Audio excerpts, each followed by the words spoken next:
All right, I'm coming in real prepared with this video. We got a lot going on the board, so let's get to business. What we're talking about today is conditional probability. So what this says is this is probability that an event will occur given that another event has already occurred. Okay?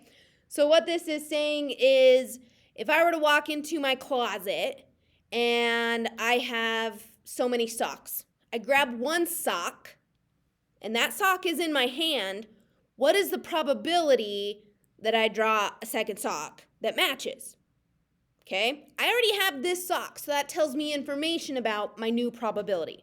That's a weak example, so let's just dive in and see what this means. Okay, so over here, I have what is called a frequency chart.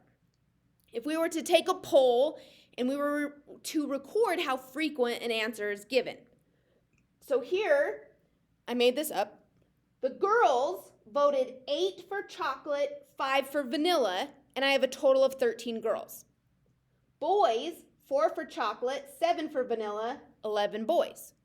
But that also means 12 voted chocolate, 12 voted for vanilla, and I have a total of 24 people that I talked to.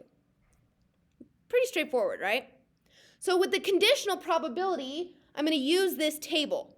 So what this says, this is saying what is the probability that someone likes vanilla given that I already know it's a boy. So this, my boy, is now my total outcome. And the vanilla is my desired outcome. So total boy count is 11. And of those 11, 7 chose vanilla. And that's my probability. This line, we've talked about it before, means given. So given that I'm already talking to a boy, what is the probability they chose vanilla? Okay, here. What's the probability that I choose a girl knowing that they chose chocolate? So given that they chose chocolate, chocolate becomes my total outcomes where the girl is my desired outcome. So total people that chose chocolate, that's 12.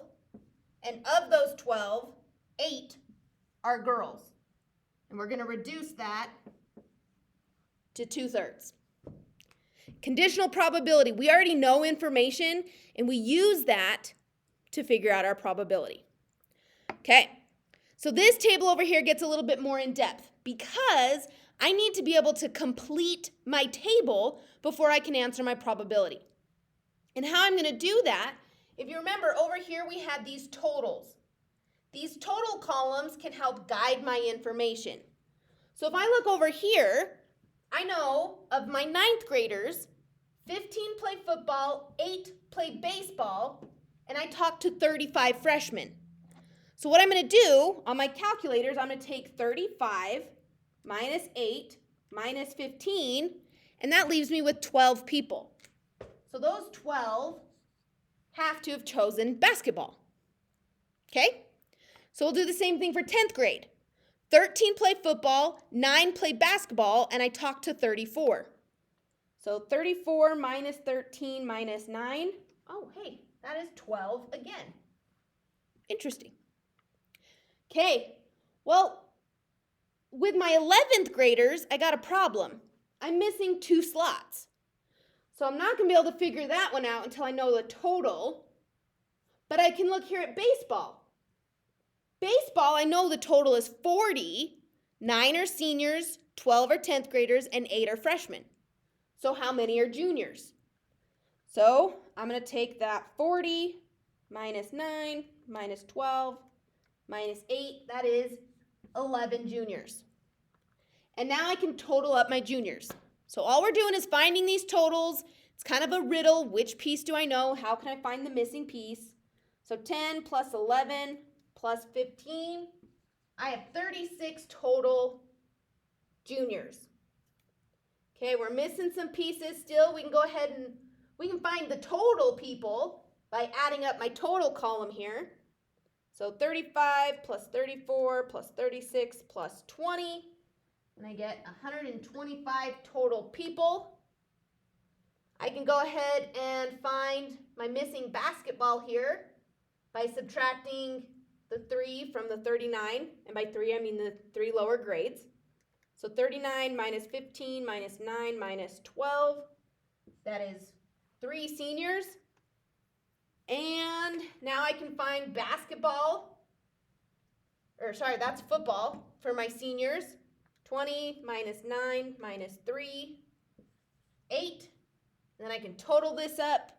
15 plus 13 plus 10 plus 8. And I get 46.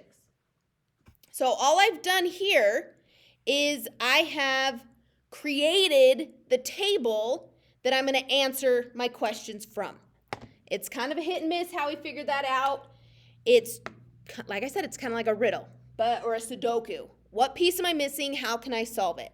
But all of these have to add up and then across the bottom. So we could quick check to make sure we've done everything right. 46 plus 40 plus 39, that also equals 125, so I think we're good. So we can go ahead and answer and call this good here.